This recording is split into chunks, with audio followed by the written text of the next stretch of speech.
பெத்த அப்பா, அம்மா ஒருத்தருக்கு பேர் எதுக்காக வைக்கிறாங்க? பேர சொல்லி கூப்பிடணுங்கிறதுக்காகங்க. தளபதி, தளபதி, தல. ஏற்கனவே அங்க பழைய ஸ்டூடண்ட் நெறைய பேர் இருக்காங்க. ரஜினி சொன்ன மாரி நெறைய ஸ்டூடண்ட் இங்க இருக்காங்க. முழுமையான ஒரு அறிவு உங்களுக்கு இல்லன்னா, அரசியல்ல நீங்க நடமாடவே முடியாது. சாதாரண ஒருத்தன் வந்து அடிச்சு காலி பண்ணிடுவான்.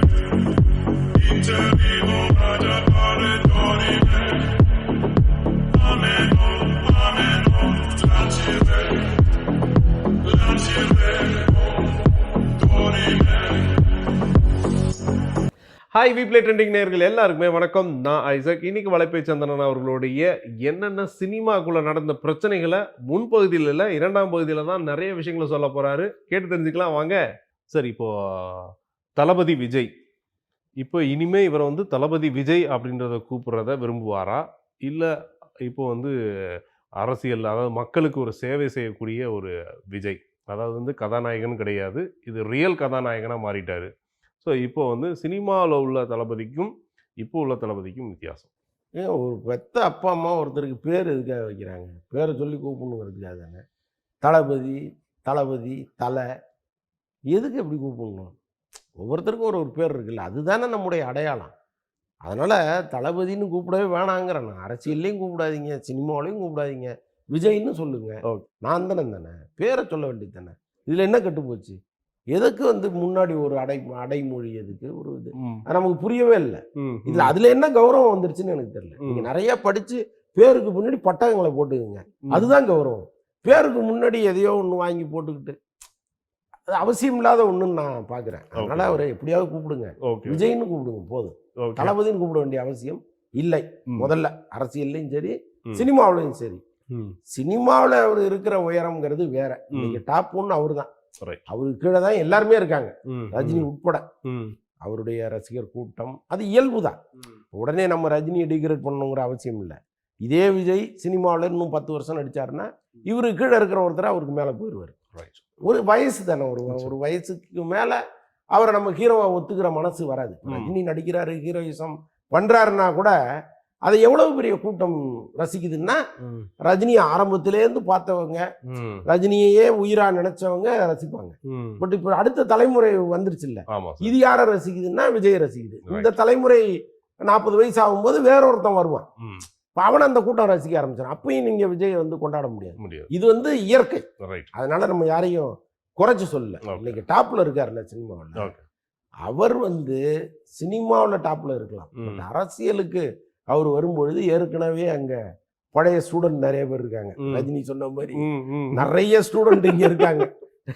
ஃபெயில் ஆனாலும் அந்த கிளாஸை விட்டு போகாம பல பேர் அங்க இருக்காங்க.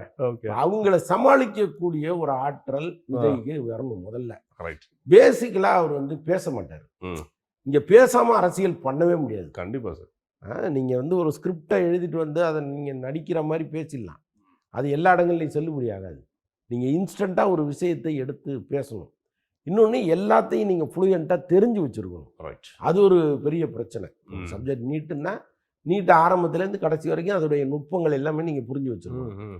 அதே மாதிரி ஒரு சோசியல் இஷ்யூ, ஒரு ஏதோ ஒன்று எதுவாக கூட இருக்கட்டும், நீங்கள் அதை பற்றிய முழுமையான ஒரு அறிவு உங்களுக்கு இல்லைன்னா அரசியலில் நீங்கள் நடமாடவே முடியாது. சரிதான். சாதாரண ஒருத்தன் வந்து அடித்து காலி பண்ணுங்க. கரெக்ட். ஸோ அப்போ அப்படிப்பட்ட சூழலில் இவருடைய அரசியல் என்னவா இருக்கும், எப்படி நகர்வார், எதுவுமே தெரிய மாட்டேங்குது. அதனால் அந்த அந்த மாசு இருக்குது. இப்போ சினிமாவில் அவரை ரசித்த கூட்டம் அரசியலில் ஒரு பாதி பேர் நிச்சயமாக கை கொடுப்பாங்க. சினிமா வேற அரசியல் வேறன்னு இருந்தாலும் அதில் ஒரு பாதி பேர் விஜய் என்ன அரசியலுக்கு வந்திருக்கிறாரு, நம்ம ஒரு ஹெல்ப் பண்ணுவோன்னு வர்ற கூட்டம் ஒரு பாதி இருக்கும். அது ஓட்டாக மாறும். ஆனால் அதை தொடர்ந்து இங்கே தக்க வச்சுக்கிற ஒரு ஆற்றல் விஜய்கிட்ட வரணும்னா இனிமே அவர் வளர்த்துக்கணும். அவர் வாயை திறந்து பேசும்போது தான் நமக்கு அவர் யாரு, அவருடைய நோக்கம் என்ன, அவருடைய விஷன் என்னவா இருக்கு, இது எல்லாமே நமக்கு புரியும். சரியா, இது வரைக்கும் அவர் பேசினாதான் தெரியும். ஓகே. இப்போ கூட அடுத்த ஒரு மாநாட்டிற்காக இடம் தேர்வு கூட நடந்துகிட்டு இருக்கு. ஆமா, விக்ரவாண்டில நடக்க போகுது. ஆல்மோஸ்ட். அப்போ கிட்டத்தட்ட வந்து அவர் அரசியலோட ஆழத்து பார்க்கறதுக்கான இடத்துக்கு வந்துட்டார் அப்படின்னு சொல்லலாம். Okay sir. சார், இப்போ அவருடைய படங்கள் கூட கோட் அடுத்து வரப்போகுது. கிட்டத்தட்ட செப்டம்பர் 5 ரிலீஸ் ஆக போகுது. இதோடைய முன்பதிவு பார்த்தீங்கன்னா ஜிஎஸ்டியோட சில தகவல்கள்லாம் சொல்லியிருக்காங்க. அது என்ன மாதிரி சார்? அது வந்து இப்போ ஒவ்வொரு தியேட்டரும் அரசாங்கம் நிர்ணயித்த டிக்கெட் விலையோட அதிகமாக விற்கக்கூடாதுங்கிறது ஒரு கட்டளையாகவே இன்றைக்கி போயிருக்கு. ஏன்னா அது விஜய் படங்கும் பொழுது நீங்கள் அதிக விலைக்கு விற்று பெரிய அளவுக்கு அவரை வந்து நீங்கள் ஒரு வெற்றி வீரனாலாம் காமிச்சிடக்கூடாதுங்கிறதுல அரசாங்கம் தெளிவாக இருக்குது. Okay okay. ஆனால் அது நியாயமானது. ம் ஏன்னா எப்போவுமே வந்து அரசு நிர்ணயித்த விலையை விட நீங்கள் அதிகமாக விற்கக்கூடாதுங்கிறது தான் சரி. ம் அதே அரசாங்கம் இப்போ ரொம்ப ஸ்ட்ராங்காக கடைபிடிச்சதுன்னா ம். நிஜமாக பாராட்டுங்க. அது யார் படமாக கூட இருக்கட்டும், ஓகே ஓகே. விஜயா இருக்கட்டும், அஜித்தா இருக்கட்டும், தனுஷா இருக்கட்டும், யாராக வேணாலும் இருக்கட்டும், ம் அது ஒரு பக்கம். ஆனால் அது நடக்குதான்னா இல்லை. இல்ல. பல தியேட்டர்களில் நாங்கள் காம்போ ஆஃபர் தரோம், ம். நீங்கள் பப்ஸு பாப்கார்னு கோக்கு வாங்கினா தான் நான் டிக்கெட்டே தருவாங்கிறாங்க. ம். அப்போ இந்த காம்போ இருக்குல்ல, ம். இது கண்ணாபின்னான்னு ஒரு விலையாக இருக்குது. அதை தான் ஸ்க்ரீன்ஷாட் எடுத்து சோஷியல் மீடியாவில் ம். பரவ விட்டுக்கிட்டு இருக்காங்க. இந்த அநியாயத்தை கேட்பார் இல்லையான்னு கதறிக்கிட்டு இருக்காங்க. ம். நியாயமாக அந்த அநியாயத்தை உடனே கேட்டுருக்கணும். ம். ஒரு அரசின் காதுக்கு இது போகிறதுங்கிறது 10 நிமிஷத்தில் போயிடும். நிச்சயமா. நீங்கள் என்ன சோஷியல் மீடியாவில் இன்றைக்கி ஒரு பெரிய விஷயமா போயிட்டுருக்கு. ம் ம் அப்போ அரசாங்கம் இதில் தலையிட்டு யார் அவ்வளோ டிக்கெட் விற்கிறாங்க, ம் நீ காம்போவாக விற்கக்கூடாது, ம் டிக்கெட் தனியாக உள்ளே போய் கேண்டீன்லாம் விரும்புனா திங்கிறான், ம் விரும்பலன்னா படம் பார்த்துட்டு போகிறான். நீ ஏன் மொத்தமாக தந்தே திருவாங்கிற? ம் அது ம் தப்பு தானே. ம் ம். நீ இது இவ்வளோ விலை தான் இது வாங்குறதுன்னா வாங்கலைன்னா போன்னு சொல்கிற அதிகாரம் கிடையாது. ம் டிக்கெட்டு தான், டிக்கெட் வாங்கிட்டு அவன் உள்ளே போவான். ம். நீ வரிசையாக வச்சுக்க, அவனுக்கு என்ன தேவையோ அதை வாங்கிக்கிறான், ஆமா. வேணான்னா அவன் போய் உட்காந்துக்கிறான். ம். இதுதானே சுதந்திரம். ஆமா. நீங்கள் இதை விட்டுட்டு கட்டாயமாக வாங்கி ஆகணுங்கிறது ரொம்ப ரொம்ப தவறானது. பட் அதை இங்கே யாருமே கண்டிப்பதற்கு ஆள் இல்லை, கேட்கறதுக்கு ஆள். சார் இப்போ இவ்வளவும் தொடர்ந்து அந்த ஒரு ஒரு சினிமா அரங்கத்துக்குள்ளார நம்ம உள்ள நுழையும் பொழுது அந்த தியேட்டருடைய பெரிய அனுபவமே பார்த்தீங்கன்னாக்கும் நம்ம வந்து இத்தனை காட்சிகள் சில நேரங்கள்லாம் பார்த்தீங்கன்னா காலையில் ஒரு படம் பார்த்துட்டு இருப்பான், அதே படத்தை மதியானமும் பார்ப்பான், மதியானம் பார்த்த படத்தை நைட்டும் பார்ப்பான். ஸோ அந்த மாதிரியான காட்சி அமைப்புகள் சில படங்கள் எல்லாம் நம்ம ரொம்ப பிடிச்சி நம்ம பார்ப்போம். இப்போ அந்த காட்சிகளில் பார்த்தீங்கன்னா ஒரு நிர்ணயம் கொண்டு வர்றாங்க. இத்தனை ஒரு நாளைக்கு வந்து இத்தனை காட்சிகள் படுத்தப்படக்கூடாது, இன்னும் நீங்கள் குறைவாக கொடுக்கணும் அப்படின்றது. ஸோ அது எந்த மாதிரியான ஒரு பிரச்சனை? அரசாங்கம் வந்து சில நிர்ணய கட்டுப்பாடுகள் கொடுத்துருக்க மாதிரி இல்லை, நான் என்ன சொல்கிறேன், சட்டம் எல்லாருக்கும் பொதுவானதுங்க. ம். விஜய்க்கு மட்டும் ஒரு சட்டத்தை நீங்கள் கொண்டு வர முடியாது, ரைட்டா? இப்போ இதுக்கு முந்தைய படங்களுக்கு இதை நீங்கள் பண்ணியிருக்கீங்களா? 5 ஷோ ஓட்டுறதுக்கு அனுமதி கொடுத்துருக்கீங்கல்ல, அப்புறம் இதுக்கு மட்டும் ஏன் 4 ஷோ? அது நியாயமான கேள்வி தானே. நீங்கள் ஒன்று கொடுத்தா எல்லாருக்கும் 4 ஷோ, நீ யாராக இருந்தாலும் சரி, உதயநிதி நடித்த படமாக இருந்தால் கூட 4 ஷோ தான் அப்படின்னு சொல்லுங்கள். சில படங்களுக்கு நீ 5 ஷோ ஓட்டிக்க அப்படின்றது. விஜய் படம் வந்தால் மட்டும் நீ 4 ஷோ தான் ஓட்டணும், அதை தாண்டி ஓட்டக்கூடாதுன்னு சொல்லுவது எந்த விதத்தில் சரின்னு நமக்கு தெரில. அது இந்த படத்தை பொறுத்தளவுக்கு நடக்குது. இப்போ இது இன்னும் கொடுமை என்னென்னா, இந்த படம் 3 மணி நேரம் படம். இப்போ 4 ஷோங்கிறது அவங்க நள்ளிரவில் 1:30 மணிக்கு மேலே நீங்கள் ஷோ ஓட்டக்கூடாதுன்ட்டாங்க. Okay okay. காலையில் நீங்கள் வந்து 9 மணிக்கு முன்னாடி ஷோ ஓட்டக்கூடாதுன்ட்டாங்க. ஓகே. அப்போ இந்த கணக்கு பண்ணி பார்த்தீங்கன்னா இந்த 4 ஷோவே உருப்படியாக ஓட்ட முடியும். ஆமாம். ஏன்னா இடைவேளைக்கு டைம் கொடுக்கணும், ஒரு படத்துக்கு இன்னொரு படத்துக்கு இடையில நீங்கள் குப்பைகளை கூட்டி எடுத்து அதுக்கு டைம் கொடுக்கணும், இவ்வளோ விஷயங்கள் இருக்கு. ஆமாம். அதனால் என்ன நடக்க போகுதுன்னு தெரியல. பட் இருந்தாலும் இவங்க வந்து இப்போ அரசாங்கத்திட்ட முறையிட்டு இன்னும் கொஞ்சம் டயத்தை எக்ஸ்டெண்ட் பண்ணி கொடுங்கன்னு கேட்பதற்கு வாய்ப்புகள் இருக்குது. இல்லை, இதை வந்து இந்த நெருக்கடி வந்து இந்த படத்துல இருந்து அடுத்தடுத்த படங்களுக்கு ஆரம்பிக்க போகிறாங்களா, இல்லை இந்த படத்துக்கான ஏற்பட்ட நெருக்கடி தான்? இது விஜய் படத்துக்கான நெருக்கடி. அவ்வளோ. Okay okay sir. அப்போது காலையிலேருந்து, அதாவது நம்ம ஒரு 5 மணிக்கு காட்சி ஆரம்பமே வச்சுப்போமே, ஒரு 5 மணிலேருந்து நீங்கள் சொல்கிற மாதிரி ஒரு 1 மணி வரையும் இரவு, இந்த நேரங்களில் ஒரு 7 காட்சிகளாவோ இல்லை 5 காட்சிகளாவோ 6 காட்சிகளாவோ இதை வந்து காட்சிப்படுத்தலாமா? ஒன்றும் இதனால எதுவும் ஆரோக்கியம் கெட்டு போயிடுமா? இல்லைங்க, இந்த அதிகாலை காட்சிங்கிறது நடக்கவே கூடாது. அது ரொம்ப தவறு. ஏன்னா காலையில் 8:30 மணிக்கு ஆஃபீஸ் போகிறவங்க அவங்களால நிம்மதியாக போகவே முடியாது. ஸ்கூலுக்கு போகிறவங்க அவங்களால போக முடியாது. இன்னொன்று என்னென்னா, மெயின் ரோடுகளில் பல தியேட்டர்கள் இருக்குது, கம்ப்ளீட்டாக போக்குவரத்தே பிளாக் பண்ணிடுவாங்க அஜித் விஜய் படங்கள் வந்ததுன்னா. அப்போ எல்லாருக்குமே அது ஒரு மிகப்பெரிய சிரமமாக இருக்குது. முக்கியமாக ஆம்புலன்ஸ் எல்லாம் எந்த நேரத்துலையும் கடக்க முடியாது. இந்த சாலை ஓரத்தில், முக்கியமான சாலை ஓரத்தில் இருக்கிற தியேட்டர்களில் இந்த செலிப்ரேஷனை முதல்ல அரசு தடுக்கணும். யார் படமாக இருந்தாலும் சரி. இல்லைன்னா போக்குவரத்துக்கு இடையூறு இல்லாத அளவுக்கு ஒரு போர்ஷனை ஒதுக்கி நீ இந்த பக்கம் என்ன வேணாலும் ஆடியோ, ரோட்டு பக்கம் வரவே கூடாது அப்படிங்கிறத கொண்டு வரணும். ஆனால் அதெல்லாம் இங்கே நடக்க மாட்டேங்குது. அதுக்கு தான் நான் திரும்ப திரும்ப சொல்கிறேன்.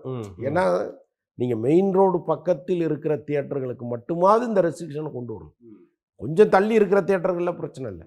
ஒரு ஆம்புலன்ஸே போக முடியலங்க. இப்போ இந்த ரோகிணி தியேட்டர் இருக்கு இல்லையா, ஒரு அஜித் படமோ விஜய் படமோ வந்துருச்சுன்னா ஆம்புலன்ஸே போக முடியாது. அவ்வளவு சிக்கல் இருக்குது. ஆனால் அங்கே சுற்றி ஹாஸ்பிட்டல் இருக்குது. ஆமாம் ஆமாம், இதெல்லாம் இருக்குது. ஸோ இப்படிப்பட்ட சூழலில் இது என்ன எப்படி எதிர்காலத்தில் சரி பண்ண போகிறாங்கன்னு தெரியல. அதனால் அதிகாலை ஷோங்கிறது அறவே தடுக்கணும். அது ரொம்ப முக்கியம். அதுக்கப்புறம் வந்து காட்சிகள் 5 ஷோங்கிறது நியாயமானது. இந்த ஃபெஸ்டிவல் டைமில் ஓகே, ஃபெஸ்டிவல் டைமில் 5 ஷோ போட்டுக்கலான்னு கவர்மெண்ட்டு ஏற்கனவே உத்தரவு போட்டு அதெல்லாம் அலோவ் பண்ணியிருக்காங்க. ஆனால் இந்த முறை இந்த படத்துக்கு அது நடக்குமாங்கிறது தெரியல. Okay okay sir, okay sir. அப்போ இந்த படங்களுடைய அடுத்த பரிணாமங்களில் இப்போ ரீசெண்டாக வந்த வாழை படங்களை பற்றி தான் இப்போ நான் பேச போகிறேன். அண்ட் இந்த வாழை படத்தில் பார்த்தீங்கன்னா சார், படக்காட்சிகளும் பார்த்தீங்கன்னா தத்ரூபமாக அவருடைய வாழ்க்கையில் நடந்த விஷயத்த இயக்குனர் மாரி செல்வராஜ் காமிச்சு நிறைய பேர்த்த கண்ணீர் சிந்த வச்சிருக்காரு அப்படின்றத நம்ம பார்க்குறோம் சில தொலைக்காட்சிகள் எல்லாம். இப்போ இதில் எனக்கு இந்த கதைக்கும் ரொம்ப நெருக்கமான விஷயம் உண்டு. இந்த கதை என்னுடைய கதை அப்படின்னு சொல்லி ஒருத்தர் இப்போ வழக்கு தொடர்ந்துருக்காரு. இப்போ இதை பற்றி என்ன, காலங்காலமாக இது நடந்துகிட்டு இருக்க விஷயம். பட் இப்போ இந்த வாழைப்படம்ன்றது ஒருத்தரோட சொந்த வாழ்க்கையில் நடந்தது. அது எப்படி இன்னொருத்தருக்கு சொந்தமாக முடியும்? இல்லை, நான் கதை எழுதியிருக்கேன்னு சொல்கிறாரு அவர். தர்மன்னு ஒரு எழுத்தாளர் வந்து அவர் வழக்கு போட்டிருக்காரான்னு எனக்கு தெரியல. நான் வந்து இதே மாதிரி ஒரு கதை ஒன்று எழுதியிருக்கேன் அப்படின்னு அவர் சொல்கிறாரு. மாரி செல்வராஜ் என்ன பண்ணுறாரு, அந்த கதையினுடைய இணைப்பை வந்து அவரே அவருடைய ஃபேஸ்புக்கில் போடுறாரு. இந்த மாதிரி எழுத்தாளர் சொல்கிறாரு, நீங்கள் அந்த கதையை படித்து பாருங்கள், இந்த கதைக்கும் நான் எடுத்த படத்திற்கும் ஏதாவது தொடர்பு இருக்காங்கிறத நீங்களே சொல்லுங்க அப்படின்னு ஒரு வெளிப்படையாக எடுத்து போட்டார். அதுதான் சரியான பதில். நீங்கள் ஒரு கதை எழுதுறீங்க, அதில் வந்து ஒரு 10 வரி இந்த லைனை ஒட்டி போகுது அப்படிங்கிறதுக்காக என் கதைன்னு சொல்ல முடியாது இல்லையா. இவர் வாழ்க்கையில் நடந்த ஒரு சம்பவம், ரத்தமும் சதையுமா இவர் பார்த்த விஷயம். இவரை பல வருடங்கள் அதை உலுக்கி போட்ட ஒரு சம்பவத்தை படமாக எடுக்கிறார். அதை வந்து அவருக்கு எடுக்கிறதுக்கு எல்லா உரிமைகளும் இருக்கு. அது செய்தியாகவே வந்திருக்கு. இப்போ இவருடைய சகோதரர் இறந்தது தகவல், சகோதரியோ தெரியல, சகோதரர் தான். ஸோ அந்த விஷயம் வந்து அன்னைக்கு செய்தியாகவே வந்திருக்கு. ஸோ அதனால வந்து இவர் பார்த்த சம்பவத்தை கொஞ்சம் ஒரு காதல்லாம் கலந்து ஒரு படமாக அவர் எடுத்திருக்கிறார். அது படத்துக்குரிய தகுதியோட வரணுங்கிறதுக்காக சில கற்பனைகளை அதுக்குள்ள கொண்டு வந்திருக்காரு. ஆனால் சம்பவம் நிஜம் தானே, இவர் பாதிக்கப்பட்டிருக்காருல்ல. இன்னொன்று, அந்த கிளைமாக்ஸ் எடுக்கும் பொழுது அவருக்கே உடம்பு சரியில்லாமல் போய், ஏன்னா பழைய நினைவுகள் அவரை வந்து போட்டு அழுத்தி அவரே வந்து ஹாஸ்பிட்டலில் போய் அட்மிட் ஆகி ஒரு நாள் இருந்துட்டு திரும்ப வந்து தான் ஷூட் பண்ணியிருக்காரு. கிளைமாக்ஸ் அவரால் எடுக்கவும் இல்லை. அப்படி வந்து ஒன்றி போய் தான் அந்த படத்தை எடுத்திருக்காரு. ஸோ அதனால ஒரு எழுத்தாளர் வந்து, நான் சரி நீ வாழை கொள்ளையை சுமந்தியா, இந்த படத்தில் மாரி செல்வராஜ் வாழை கொள்ளையை தோளில் சுமந்து நடந்து போயிருக்காரு. அவர் கதை அது. இந்த எழுத்தாளர் சுமந்திருக்காரா, வாழை கொள்ளையை பார்த்துருக்காரு, அவ்வளோதான். புரியுதுக்கு அப்புறம் ஏற்பட்ட யாரோ ஒருத்தர் சுமந்துட்டு போனதே அவர் பார்த்துருக்காரு. ஆனால் சுமந்தவனே படம் எடுத்திருக்கான். எது சரி?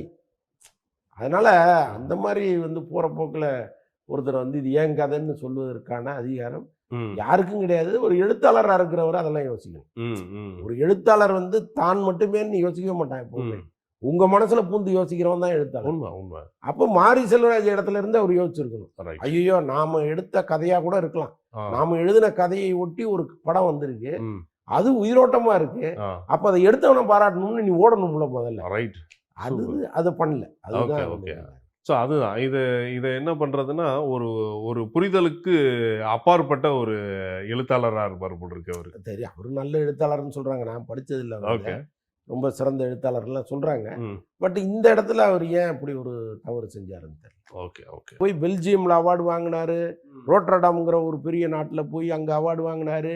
அப்படி ஒரு வெற்றி பெருமிதத்தோட ஒரு இருக்கிற இயக்குனரை கொண்டு வந்து ரோட்டில் விட்டிங்கன்னா, ஒரு படத்தில் வடிவேலு ஒரு பயில்வானை கொண்டு வந்து ரோட்டில் விடுவானு. ஸோ அந்த பார்வை வந்து எல்லாருக்குமே இருக்குது. அது அமீருக்கு வெளிப்படையாக சொல்லிட்டாரு, அவ்வளோதான். கிராமத்தில் இருக்கிற ஒருத்தரும் நகரத்தில் இருக்கிற ஒருத்தருமான நட்பு, அது பெரியப்பா சித்தப்பாவா அல்லது அண்ணன் தம்பியா அல்லது வெறும் நட்பா அப்படின்னு தெரில. இவங்க 2 பேரும் சந்திக்கிறாங்க, அவங்களுக்குள்ள நடக்கிற ஒரு விஷயமா இருக்கும்னு எனக்கு நான் யூகிக்கிறேன்.